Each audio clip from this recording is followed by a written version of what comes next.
mati kan. Tinggal yang kubur. Yang kubur. Oke lanjut ya. Tadi kan baru pertama bismillah ya. Jadi ketika makan kita cukup bismillah aja. Kalau lupa ya tadi fi awalihi wa akhirihi. Kemudian makan dengan tangan kanan. Jadi, kalau ada yang kidal diusahakan makan dengan tangan kanan betul. Kemudian terlebih dahulu makan dengan makanan yang terdekat. Nggak boleh di tengah berarti. Jadi nggak sebut sama gitu kan. Nah ini yang tiga tadi kan kalau masalah bismillah ya, masalah bismillah ini kan ada hadisnya sendiri. Sedangkan kalau untuk yang tiga awal ini ada hadisnya juga. Jadi tiga tersebut yang awal tadi bismillah, makan dengan tangan kanan sampai cari yang makanan terdekat itu hadisnya adalah wahai anak muda, ucapkanlah bismillah, makanlah dengan tangan kanan dan makanlah yang ada di dekatmu. Hadis riwayat Muslim. Kemudian membersihkan makanan yang terjatuh, kemudian memakannya. Walaupun jatuh ke situ udah kotor-kotor dulu. Bersihin dulu. Bersihkan dimakan. Jadi hadisnya itu apabila sesuap makanan dari salah seorang di antara kalian terjatuh, maka bersihkanlah bagian yang kotor, kemudian makanlah. Hadis riwayat Muslim. Kemudian selanjutnya makan dengan 3 ruas jari. Rasulullah SAW makan dengan menggunakan 3 ruas jari. Hadis riwayat Muslim. Nah, yang masalah ini, yang masalah makan dengan 3 jari ini, kalau menurut penulis ini lebih utama gitu. Lebih utama, kecuali jika ada kepentingan yang lain. Misalnya makan kuah gitu kan, nggak mungkin kayak kobokan gitu kan, kayak ada kuahnya. Sop ini kombok kan, panas gitu kan, makan mie gitu kan, gitu kan susah kan. Cuman kalau misalnya bisa makan pakai 3 ruas jari, nggak apa-apa, makan aja. Iya kan? Menggunakan 3 ruas jari. Menggunakan 3 ruas jari. 3 jari, 3 ruas jari. Gimana caranya dengan 3 jari? 3 jari. 3 jari itu ini ya? 3 jari ini. Bagaimana kamu? Ini makan apa? Enggak gini. Kemudian ini ada lagi nih. Lanjut ya. Waduh. Udah habis sebenarnya. Ini. Mat udah 9.15 sebenarnya. 9.15. Masih makan nih. 9.15. Lanjut. Ya kok, emang ada berapa bab lagi? Itu ada habisnya. Satu lagi sih. 2 lagi. Ini. Satu lagi. Ini kan makan minum ya. Satu lagi. Banyak singkat saja. Yang masalah makan ya. Sifat duduk ketika makan yaitu duduk di atas kedua lutut dan punggung kedua telapak kaki atau kaki kanan tegakkan dan duduk di atas kaki kiri. Nah, ya gitu. Duduk di atas kaki kiri. Duduk di atas kedua lutut. Oh, gini. Duduk di atas kedua lutut. Ini. Lutut. Dan punggung kedua telapak kaki atau kaki kanan ditegakkan. Duduk di atas kaki kiri. Lutut sama lutut sama. Beda. Dengkul ini kan. Lutut ini ya? Bawah ya? Tahu nih ke muslim. Itu lana dulu ke muslim. Tapi kayak ini sih gini ya. Gini. Itu masih sama modal sih. Kebanyakan mikir Excel itu. Kayak gini, kurang lebih gini. Berarti kurang lebih bismillah kan. Bismillah, makan. Udah gitu, apa tadi yang kedua itu makan tangan kanan, terus pakai 3 ruas jari, terus makan, terus ada yang jatuh, oh makan, sunahnya itu. Nah sedangkan untuk setelah makan tadi kan saat makan, posisi makan, sunah setelah makan itu memakan sisa makanan yang ada di piring dan menjilati jari jemari gitu. Jadi kalau ada orang yang ngejilatin tuh bukan karena kesusahan atau bukan gitu. Kadang-kadang kan ada yang apa ya, yang orang yang suka ngeledekin gitu, orang muslim itu ya kebanjiran gitu kan, dia digulung. Atau misalnya itu kayak orang usaha aja sih sampai jilat-jilat gitu. Itu kita jangan ikut-ikutan gitu, karena sesungguhnya itu tuh ada apa ya, ada perintahnya. Ngikutin sunnah. Ngikutin sunnah ya. Jadi jangan mencela orang yang ngikutin sunnah. Nggak boleh sama itu. Terus membaca alhamdulillah setelah makan.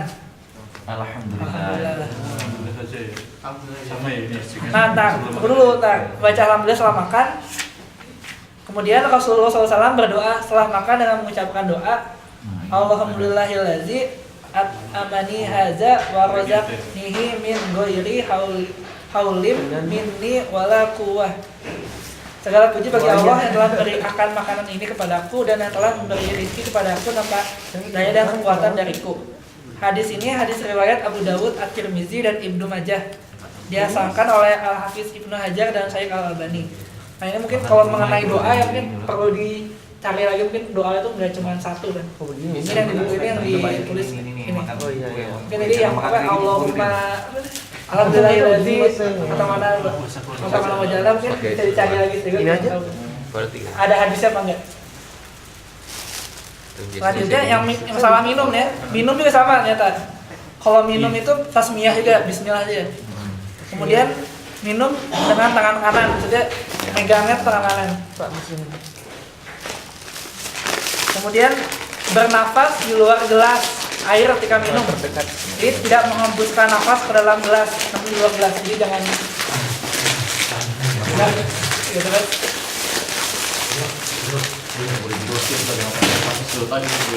Kemudian itu meneguk minuman dalam gelas sebanyak 3 kali. Kali teguk bukan sekali teguk. Jadi bernafas di luar gelas ketika minum, yaitu meneguk minuman dalam gelas sebanyak 3 kali, bukan sekali teguk. Banyak 3 kali. Jadi gluk. Kayak haus itu 1 gelas sekali. Nggak boleh, jadi 3 kali gitu. Nangnya. Jadi hadisnya itu dari Anas radhiyallahu anhu, ia berkata Rasulullah SAW jika minum bernafas sampai 3 kali, yaitu bernafas di luar gelas. Jadi maksudnya ngambil apa? Ngambil nafas gitu. Dia nggak boleh nafasnya tuh pas minum gitu. Kemudian minum sambil duduk. Janganlah salah seorang di antara kalian minum sambil berdiri, hadisnya itu. Dan mengucapkan alhamdulillah setelah minum. Kalau di perkawinan apa kan nggak ada yang duduk. Nah itu kadang-kadang yang susah itu kan, susah. Apalagi kalau mungkin standing party gitu kan, kalau di Jepang sering banget ya. Kemudian ini nih yang bahasan yang terakhir ya, walaupun sebenarnya bukan terakhir dari buku ini. Sunah-sunah setelah selesai dari majelis. Nah majelis ini contohnya majelis ini kan, kayak Midori itu majelis tuh. Yang pertama membaca doa kafaratul majelis. Insya Allah sudah apa kan ya.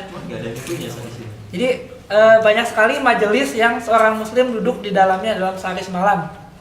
Jadi yang termasuk majelis itu adalah ketika makan dalam sehari semalam sebanyak 3 kali, pasti engkau berbincang-bincang dengan teman dudukmu gitu. Jadi kecuali kalau makan sendirian ya. Jadi kalau misalnya makan bareng itu di kantin itu suka majelis, termasuk majelis juga. Kemudian ketika engkau melihat salah satu temanmu atau tetanggamu, kemudian engkau berbicara dengannya walaupun posisimu saat itu dalam keadaan berdiri. Kalau kita ketemu orang juga gitu, kita ngobrol, itu janganlah majelis juga. Kemudian ketika engkau duduk-duduk bersama teman dan sahabatmu, sementara engkau sedang berada dalam lingkungan kerja atau di bangku kuliah. Jadi ngobrol di kelas itu masuk majelis. Atau ngobrol sama teman sebelah gitu kan. Di lab itu masuk majelis. Kemudian ketika engkau duduk-duduk bersama istri dan anak-anakmu, pasti engkau saling berbincang-bincang bersama mereka, jadi di keluarga gitu, di rumah. Terus ketika engkau sedang berada di kendaraan dalam perjalanan bersama istri atau teman-temanmu, jadi dalam perjalanan kita bareng-bareng itu masuk majelis. Kemudian ketika engkau menghadiri ceramah atau perkuliahan, jadi kalau senantiasa gitu kita baca doa itu, doa kafaratul majelis kan, Maha suci engkau ya Allah, aku memujimu, aku bersaksi bahwa tidak ada ilah yang berhak diibadahi kecuali engkau. Aku minta ampun dan aku bertaubat kepadamu.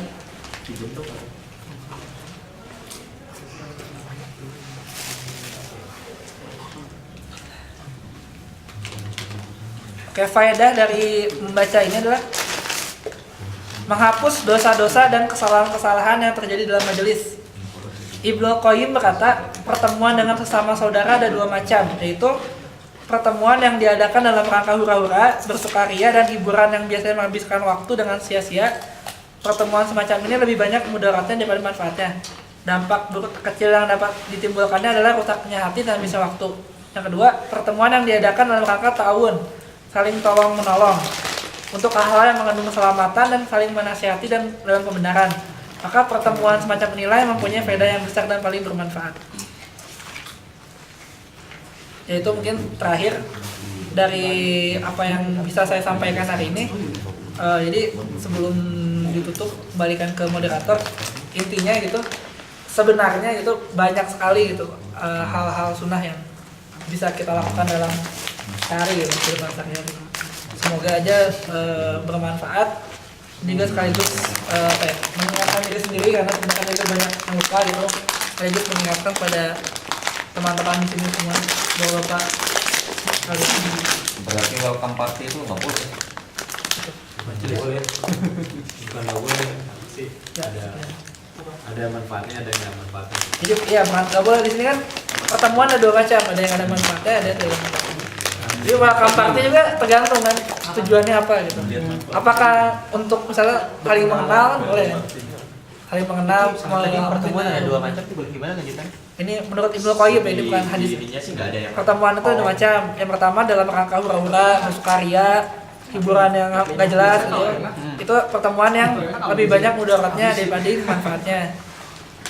Dampaknya adalah dampak yang terkecilnya gitu adalah rusaknya hati dan habisnya waktu. Kemudian pertemuan yang kedua itu jenisnya adalah pertemuan yang diadakan dalam rangka tahun saling tolong menolong untuk hal-hal yang mengandung keselamatan dan saling menasihati dalam kebenaran. Maka pertemuan semacam inilah yang mempunyai faedah yang besar dan paling bermanfaat. Jadi intinya setelah dari majelis itu membaca doa kafaratul majelis karena insya Allah akan menghapus dosa-dosa dan kesalahan-kesalahan yang terjadi di dalam majelis tersebut. Termasuk yang itu yang acara hura-hura itu juga. Kalau misalnya terpaksa ya. Iya. Tetap aja kan ini kan tadi kan misalnya kita ketemu orang juga kan disunahkan kalau ngobrol apa ngobrol bola juga sebaiknya. ada warnanya berarti. Iya, jadi kan intinya tadi yang Warnanya lebih bermanfaat. majelisnya apa aja itu kan tadi ada kan banyak kan. Walaupun nggak penting juga masuk majelis gitu. Sebaiknya dianjurkan untuk membaca doa kafaratul majelis. Udah, sekian. Silakan dinikmati dengan Ya baik, terima kasih banyak Ustaz pribadi. Alhamdulillah tadi sudah disampaikan banyak sekali ya amalan-amalan sunnah dalam sehari gitu. Bahkan tadi disebutkan bisa lebih dari 1000. Kalau dihitung-hitung mungkin baru nyambung ya dengan intronya tadi. Kalau dihitung-hitung gitu ya dengan uang ini banyak banget untungnya gitu. Kalau orang yang ngerti bisnis gitu, wah ini peluang besar sekali nih sebenarnya. Ya gimana kita memanfaatkan ini sebaik-baiknya gitu. Cuma ya itu tadi di pembukaan menarik juga disebutkan penyakit awahan juga tadi ya. Yang seperti ini sudah tidak diperdulikan lagi, tidak terlalu itu mah kayaknya nggak berasa deh gitu manfaatnya. Jadi akhirnya dikesampingkan atau dikebelakangkan atau dikemanain. Ya, sebelum saya review, mungkin nanti sebelum tutup aja kali ya. Dibuka tanya jawab lagi deh. Tadi udah kebuka sebenarnya, tapi silahkan yang mau bertanya lagi, yang belum puas sama Ustadz pribadi, silahkan. disclaimer ya, bukan Ustaz sebenarnya. Ya. Kalau Ustaz kan cuma sebutan aja, istilahnya yang kayak nah maksudnya kalau saya sih, kalau Ustaz itu sebenarnya levelnya tuh profesor ya. Ustaz itu profesor itu. Iya. Kata siapa? Iya. Profesor. Iya. Gimana? Ustaz itu levelnya profesor gitu, misalnya sensei lah, satu sensei gitu kan. Kita manggil profesor gitu. Jadi sebenarnya kalau sebut Ustadz mungkin kurang tepat. Jadi kalau Itu di kita Indonesia definisi dari enggak, mana? kalau Saya pernah dapat ini dari seorang lah. Dia bilang kalau di juga kurang tahu juga sih katanya Apa yang di kuliah di Timur Tengah itu Itu kan ustadz dalam bahasa. ya manggil apa salah di ya kalau Arab, kalau di panggilan Ustadz gitu. Indonesia berarti penurunan Iya jadi makna kayak ada penurunan makna gitu. terlalu mudah Ya, terlalu mudah manggil Ustadz. Udah saya panggil ustadz. Iya. Jadi intermezzo lah, intermezzo. Atau peninggian ya? Kita meninggikan ini pembicara. Saya tuh menghormati kamu. Sebenarnya kan menghormati seorang profesor gitu loh. ya kalau di Indonesia kan sering juga kan manggil yang baru kuliah S3 aja udah dipanggil profesor. Belum profesor. Pinggiran nih. Apa itu? Belum saja belum. Jibir deh. Dia bertanya ya. Oh ya, nanti ada Pak Muslimin nanti. Ya. Apaan? Dan tadi Ada Isa. Jadi itu tadi Buat dia menjadi buku judul 1000 sunnah itu bukan berarti memang ada Lebih dari sekian ribu. 1000 sunnah ya. Bukan berarti ada satu amalan yang nilainya setara dengan 1000 niat. Oh, enggak. Daripada mengatakan Jadi judulnya lebih dari 1000 amalan sunnah.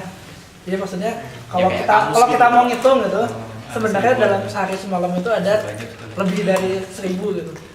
Ini kan nggak ada yang maksudnya yang tentang sunnah wudhu, sunnah sholat kan nggak dibahas gitu. Karena kalau menurut saya kalau misalnya mau bahas wudhu sholat tuh mungkin ada bahasannya tersendiri. Betul. Kalau simpel singkat kalau sekarang. lebih dari 1000 kan misalnya suami istri kayak gitu kan. Ya. 2000 tadi. 2000 Tadi apa bilang? Pertanyaannya tadi gini. 3000 Pak. Tadi belum ke pertanyaannya. Maksudnya gini. Untuk melakukan setiap amalan sunnah itu, apakah perlu terbesit meskipun dalam hati niatannya gitu? Karena tadi kan Mas pribadi kan bilang kalau kita membiasakan, ya jadinya bisa jadi refleks gitu. Misalkan masuk rumah dengan masuk masjid dengan kaki kanan, masuk toilet dengan kaki kiri, itu kan refleks. Tapi kalau kita refleks dan tidak ada ingat niatnya, itu apakah termasuk sunnah? Kira-kira gimana? Gimana ya? Karena udah terbiasa kan, Udah jadi terbiasa, nggak ya. mikir dan nggak ada ini lagi, niatnya nggak ada. Saking terbiasanya, termasuk makan ini kan refleks. Tapi Tapi kan kesadarannya. kalau menurut saya kalau refleksnya itu bagus ya misalnya. Dan kita sebenarnya sudah tahu. Kalau misalnya kita belum tahu kan, mungkin walaupun itu amalannya, berarti kita belum dapat ilmunya itu. Tapi kalau misalnya kita udah dapat ilmunya, terus kita mempraktekannya untuk apa? Untuk menjadi refleks, menurut saya itu udah niat kan? Udah niat untuk situ kan, gitu sih. Di dalam buku itu tidak. Kalau itu nggak ada sih. Itu dari saya sih kalau bilang. Kalau misalnya kita udah terbiasa, otomatis kan bukan sesuatu apa ya? Maksud saya itu bilang refleks itu bukan sesuatu yang berat lagi gitu. Kan kalau misalnya sesuatu saya kita belum terbiasa kan pasti susah kan misalnya. Oh iya nih lupa ngomong Bismillah, tapi keinget terus kan. Tapi misalnya kita udah biasa, insya Allah. Tapi niatnya itu karena untuk itu. Maksudnya dari awal kita membiasakan untuk bisa mengamalkan sunnah, nggak masalah menurut saya. Menurut saya, kita ada yang lain. Begini.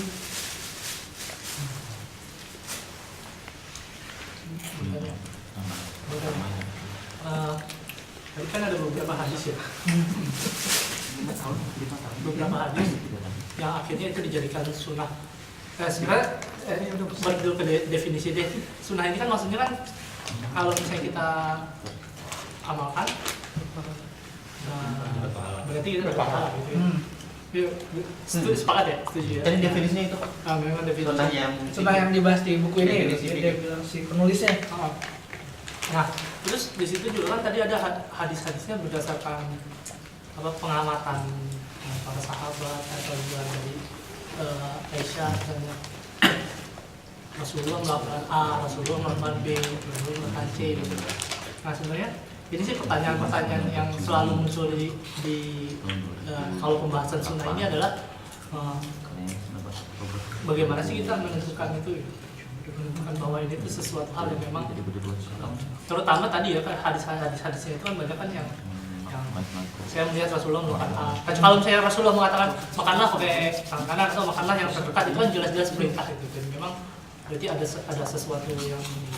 Tapi kalau misalnya melakukan A, nanti jangan-jangan, nah saya ini contoh ya misalnya ada orang melihat Rasulullah itu kalau jalan dari Mekah ke Madinah itu pakai unta gitu, sehingga nanti itu dijadikan apa suatu sunnah gitu. Nah sebenarnya ada dari kaidah mungkin di buku itu dijelaskan bahwa sehingga ini loh dikatakan ini berpahala, terutama untuk hadis-hadis yang tadi ya yang dilihat Rasulullah melakukan A, Rasulullah melakukan B. Oh di buku ya? Nggak ada. Oh tidak ada. Nggak ada penjelasannya ya, nggak ada penjelasannya. Atau mungkin ada yang lebih ahli ini. Kalau di buku ini nggak ada. Kamu muslimin? Kamu muslimin gimana Pak? Apa sih? Berapa kali makan sehari? Dari Mas Topan sih pernah dengar sih gitu. Soal apa? Jadi sunnah itu maksudnya kalau yang pembagian antara sunnah yang maksudnya sunnah dalam artian syariat gitu atau sunnah yang kebiasaan gitu. Kebiasaan orang Arab atau kebiasaan yang enggak itu ada pembagiannya. Itu yang lebih ngerti waktu itu karena saya nggak begitu merhatiin, Pak Nofri pernah jelasin Tapi kalau soal yang Rasulullah langsung memerintahkan dengan pengamatan para sahabat itu ada. Jadi ada hadis, emang hadis itu dibagi-bagi seperti itu gitu. Jadi hadis yang paling kuat, yang paling sunnahnya, maksudnya yang paling jelas gitu. Ini harus begini harus begitu. Sunnahnya itu adalah yang Rasulullah langsung mengatakan seperti itu gitu. Jadi makanlah dengan tangan kanan misalnya. Itu jelas banget gitu. Jadi posisinya lebih tinggi daripada pengamatan itu. Ya, itu dari hadisnya. Karena terkadang kita terlalu bisa ekstrim kiri ya, misalnya ekstrim kiri maksudnya ini terlalu sama dunia ya, dunia kemudian jadi ke kanan gitu, sehingga hal-hal yang lainnya itu dilarang, misalnya apa ya tadi apa sih yang pengamatan itu misalnya, sehingga yang lainnya itu di padahal itu bukan sesuatu hal yang gitu. Mungkin ini ya apa sih lebih pada apa sih interpelasi aja ya, maksudnya ada orang yang dia itu orang yang menurut dari kata-kata gitu. Jadi misalnya siwak gitu. Siwak itu menurut kata-kata itu menurut ini siwaknya itu harus yang dari kayu gitu. Tapi bagi ada orang lain yang siwak itu ya udah sikat gigi itu maksudnya siwak gitu. Nah itu ada terbagi dua orang itu, dan ya yang pasti dua-duanya kalau misalnya niatnya untuk menjalankan sunnah gitu mungkin ya dapat gitu dua-duanya gitu. Cuma yang nggak boleh ya kita saling menyalahkan gitu.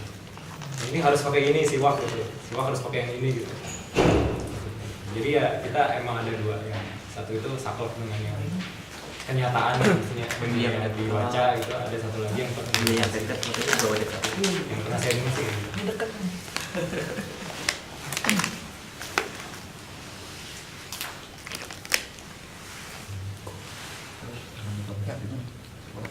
Seringkali soalnya kalau kita membicarakan sunnah, ini kalau saya bilang ini harusnya begini, harusnya begini gitu. Emang akhirnya di counter, saya jadi counter, tapi kan itu bukan berarti jangan, karena saya dianggap dirinya terlalu Iya sih, maksudnya menganggap jadi melarang gitu. Sebenarnya ada satu lagi kata-kata yang jelek gitu yang sebenarnya. Jadi misalnya ada orang yang mengatakan apa sih wudu itu nggak usah 3 kali disebutnya, itu kan sunnah doang gitu. Justru karena sunnah itu kamu harus ngikutin gitu. Karena sunnah itulah gitu, makanya jadi ngikutin. Bukan karena sunnah doang gitu. Justru karena sunnah itu kamu harus ngikutin. Karena ada istilah kalau zaman dulu itu para sahabat melakukan sesuatu itu karena itu sunnah ya kan, sedangkan kita itu meninggalkan sesuatu karena itu sunnah. Karena sunnah aja, karena sunnah aja. Cara pandangnya emang berbeda. Iya. Cuman artinya nggak jangan jadi bahan perdebatan sih. Seperti itu. Kembali tujuan saya penulis ini adalah untuk mengingatkan bahwa makanya judulnya kan lebih dari 1000 amalan tuh, ya mengingatkan bahwa sebenarnya banyak amalan-amalan yang misalnya dilakukan itu termasuk sunnah gitu, karena itu sayang untuk dilewatkan. Ya tapi ya makanya tadi masalah yang dianggap ini sunnah atau tidak itu gimana tadi yang hal yang nah itu yang tadi batasannya itu saya kurang tahu sih. Batasannya ya itu saya juga belum. Misalnya apakah karena kan kalau ekstrim kanan banget kan, wah Rasulullah mau nonton bola nih, maka nonton bola nggak boleh kayak gitu kan. Kayak gitu kan, itu ekstrim kanan banget tuh. Karena belum ada bola gitu. Atau misalnya zaman dulu ini nih nggak pakai listrik nih, azan nggak pakai listrik nih, nggak ada ini kita masjidnya nggak usah pakai listrik gitu kan. Sebenarnya itu sih yang kayak gitu kan ekstrim gitu kan. Udah masuk ke ini ya, bukan suatu hal yang nggak ada di zaman dulu gitu. Jadi apa sih namanya setelah sunnah, setelah hadis Istihad. mungkin ya seperti saya siwak tadi kan. Mungkin Iya, gigi dulu cuma kan itu ada itu cuma kan ada hadisnya gitu. Oh gitu. Hadisnya itu siwak gitu. Cuma siwaknya seperti apa kan gitu. Kalau di Iran itu yang namanya sikat gigi itu Siwak. Seperti kalau misalnya ya kalau nggak salah ya, ini pakai celana di atas apa? Betul. Isbal itu dulu itu waktu di ITB itu saya kan ngambil mata kuliah agama Islam ya. Itu dikasih tahu bahwa sebenarnya larangan yang aslinya adalah tidak boleh di bawah apa namanya, di bawah Mata kaki. itu karena di Arab itu lantainya dulu pasir yang ini seperti itu katanya. Itu ini nggak tahu ya. Ini Buragawa aja loh ya, bukan saya. Itu panjang loh. Gua mau ICB. Iya. Si Pak ini ya, Pak yang lucu gitu. Miftah. Oh, Miftah. Bukan Pak Miftah. Yang ini asap kan. Yang lucu Ausop, apa yang Ausop. biasa? Ausop. Saya Ausop kan. Pak Asep, yang Pak Asep. Itu yang Pak Asep Zainal Sob. Itu yang pakai ada misalnya Ausop. Itu dosen saya tuh. Iya makanya jadi alirannya kayak begini Pak. Enggak, kalau misalnya dia kalau untuk apa isbal itu panjang gitu, itu perdebatannya panjang gitu. Saya juga bingung gitu. Terus mana? Iya makanya itu terus jadi kalau kata ustadznya ya sebenarnya dilarangnya itu adalah kenapa dilarang jual itu kan itu. Jadi kalau misalnya kita sholat terus nanti ada Karena najis. kotoran kan jadi enggak. Cuma ada juga hadis yang memang menyatakan ada kesombongan. Jadi Kayak. Nah itu dia Isbal panjang itu. ceritanya panjang Pak. Soalnya kalau kesombongan itu Ya, kalau saya itu- menjadi sombong kalau Nah, Isbal, saya masalah Isbal panjang kan. Ada yang bilang, nah itu Abu Bakar kan yang ada yang anti Isbal ya istilahnya. Apa yang Isbal? Isbal panjang ya. Berarti yang Isbal. Yang anti Isbal bilang anak sombong, tapi yang mendukung Isbal itu nggak apa-apa bilang Abu Bakar tuh nggak apa-apa gitu. Abu Bakar tempatnya di neraka. Karena ada hadis juga kan yang bilang Abu Bakar itu apa di bawah gitu kan, ada yang bilang gitu. Kalau masalah Isbal panjang mungkin perlu bahasan sendiri gitu. Kalau masalah Isbal. tapi kalau saya lihat pro kontranya banyak. kalau saya sendiri sih maksudnya ya sebenarnya nggak boleh nih emang nggak boleh. Saya juga nggak ngikutin juga cuman Sebentar, datang. Saya ini mau komentar dan apa gitu. Kalau misalnya pendapatnya Ustadz Linder lagi tuh. Ustadz apa? Osok. Zainal Sob itu tentang itu dosen bapak juga Pak. Kita Satu guru satu ilmu Pak. Enggak, masalah sejarah sebagai pihak ketiga ya. masalah yang ini ya, yang apa yang Tidak isbat. karena Ada mixer. takut karena apa? Karena kotoran atau apa gitu loh. Itu kan kalau misalnya membahas tentang masalah fikih ya, fikih itu kan empat imam ini sepakat ya bahwa tanah itu adalah suci dan bisa mensucikan. Terus para sahabat Nabi kalau misalnya kenapa itu hanya mengusap kup saja ya? Kup kan di atasnya kan, bukan di bawahnya gitu loh. Nah itu kan karena pendapat Imam Ali itu kan hadisnya dari Imam Ali kan. Karena ini adalah masalah ibadah gitu loh, masalah perintah gitu kan. Nah itu sholat zaman sahabat itu kan di pasir dan dia pakai sepatunya gitu loh. Jadi nggak ada alasan bahwa itu karena takut kena kotoran kan. Justru sepatunya juga dipakai gitu. Itu buat itu pendapatnya. Jadi Terompah nggak- ya Pak. Iya, terompahnya itu dipakai buat sholat. Jadi nggak ada alasan kayak gitu tuh kalau misalnya kayak itu yang menyalahi hadis itu. Bukan Pak, maksudnya kalau isbal kalau tidak di bawah itu diseret kan gitu kan. Ya. Kayaknya kalau misalnya terus ada tai unta gitu kena gitu Pak, lagi jalan terus Ya kalau kena. misalnya sepatu kan lebih ngeri lagi. Satu di bawah. Iya, sepatu lebih di bawah lagi. Bahkan Malah awal yang kalau lihat terus tahun dipakai. itu sepatu Iya, itu kan dipakai. malah ya. yang diusap itu kalau misalnya ini ya, yang diusap itu bukan bagian bawahnya, tapi bagian atasnya gitu loh. Jadi bawahnya ini nggak usah, Oh. gitu. Nah terus kedua perempuan itu memang nyeret di ini di tanah gitu loh ininya pakaiannya orang Arab itu. Jadi nggak ada alasan untuk kayak gitu, itu alasan yang dibuat-buat yang tidak ada dasarnya gitu. Nggak, maksud saya biar itu intinya gitu loh. Kalau misalnya ada apa membahas masalah agama itu, kalau yang ada dasarnya, kemudian dasarnya apa gitu loh. Kalau misalnya nggak ada dasarnya itu ya jangan dibuat-buat gitu loh. Terus yang masalah isbal itu kan memang panjang ya. Itu hadisnya juga banyak itu hadisnya. Itu kan ada yang itu kuat ya. Apa hadisnya itu sahih gitu. Isbal itu nggak boleh gitu loh. Tapi ada salah satu itu hanya satu hadisnya dari Abu Bakar itu. Ya. Karena Abu Bakar itu kan menyatakan tidak sombong ya. Iya. Dan itu banyak menyerupai kaum kafir kayak gitu kan yang pakaiannya ke bawah kayak gitu. Itu banyak sih hadisnya. Jadi nggak bisa diselesaikan. Sekarang di bawah ya, Selesaikan nanti Pak. di bawah ya.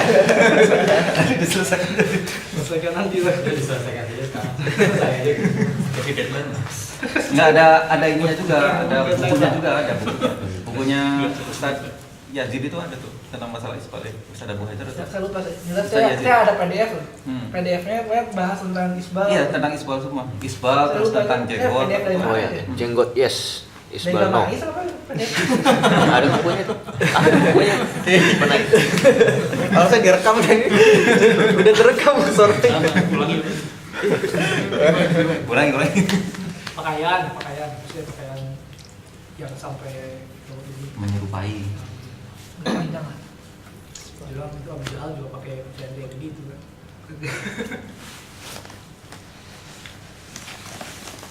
Ya bagaimana? Ya, oke. Itu sebenarnya panjang sekali. Tadi belum Tanya selesai. jawabnya sudah 2145. Jadi kalau nggak ada pertanyaan lagi, kalau ada maksudnya silakan ditanya di luar nanti. Ini saatnya saya menutup. Silakan ditanya diri sendiri. Silakan direnungi sendiri. Silakan bertanya-tanya. Tapi pada intinya menarik sekali ya diskusinya hari ini. Kalau boleh saya mau mereview, summarize. Pertama dari buku ini yang amalan sunnah ada 1000 sehari, itu betapa Allah ingin menggambarkan ya. Allah sendiri kan juga ini di Quran juga suka menggunakan bahasa-bahasa bisnismen, bahasa bisnis, seperti tawaran jual beli gitu kan. Itu tuh memang benar-benar Allah ingin supaya kita tuh terbayang gitu bahwa oh ternyata ini tuh menguntungkan sekali loh, menguntungkan, banyak manfaatnya gitu. Jadi supaya logika kita dapat, kalau kita mungkin hanya sekedar pahala doang, nggak dapat feel-nya gitu. Tapi cobalah dibayangkan, yang ngajakin jual belinya itu Allah Subhanahu Wa Taala. Tadi di intronya adalah mengakui mencintai Allah maka ikutilah, mengakui mencintai Rasul maka ikutilah. Terus juga penyakit alwahan, penyakit di dunia ini di dunia yang alwahan, penyakit cinta dunia dan takut mati. Padahal uang tidak dibawa mati. Dan poin yang menarik di sini adalah kita tahu bahwa kita masuk surga atau tidak itu nanti kan ditentukan oleh ridha Allah gitu ya, rahmat Allah. Dari sini bagaimana kita bisa meraih itu adalah itiba. Itiba tadi itu dijelaskan bahwa kedudukan kita di sisi Allah itu bergantung pada besarnya banyaknya amalan kita. Jadi logikanya linear ya. Kita banyak beramal sunnah, terus perbanyak amalan gitu, maka semakin itiba dan Allah akan semakin chance Allah merahmati kita masuk surga itu besar. Jadi masuk surganya bukan karena amalan kita. Jadi logikanya masih sangat nyambung. Kemudian tadi juga dijelaskan masalah definisi ya. Itu kan disebutkan sunnah. Yang disebutkan tadi definisinya adalah dikerjakan pahala, ditinggalkan tidak apa-apa. Karena ini kan berarti definisi fikih ya. Jadi kalau kita mau sebenarnya tadi nyambung ya pertanyaan tadi. Bagaimana sih kita membedakan sunnah yang ini harus dikerjakan atau enggak gitu? Karena sebenarnya sunnah sendiri itu bahasanya sunnah itu Rasulullah pakai ya, ikutilah sunnahku gitu.